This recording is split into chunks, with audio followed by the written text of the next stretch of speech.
So mic check, mic hello. Hi guys, welcome again to another episode of Door Gym.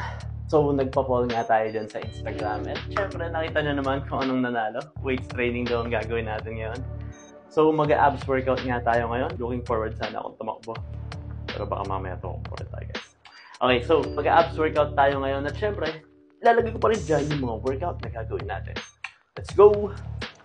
So first workout nga na ginawa natin is nag-cable crunches tayo. At ginawa natin yan for 16 reps and 3 sets. After nga natin mag-cable crunches, nag-planks naman tayo. So ginawa naman natin yan for 1 minute and 30 seconds at for 3 sets. Next naman syempre nag-side planks nga din tayo. So ginawa nga natin yan for 1 minute for 3 sets for each side. Solid na workout nga yan guys para sa obliques din natin. And for our last abs workout, nag-Russian twist nga din tayo dyan. At ginawa natin yan for 30 reps and 3 sets.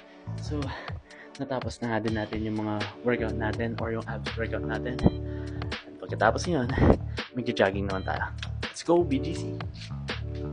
And so ayun na nga guys, napa-jogging na nga rin tayo dyan. So nag-long run nga din tayo dyan guys. At syempre sakto at swabing pacing lang tayo. At maganda nga rin na nakakapag-jogging tayo. Syempre para napapalakas din natin yung puso natin. At pati na nga rin yung endurance natin. At ang maganda pa dito, marami rin tayong mabiburn na calories. Kaya tara na guys at mag-jogging na rin kayo. Follow for more. Bye-bye!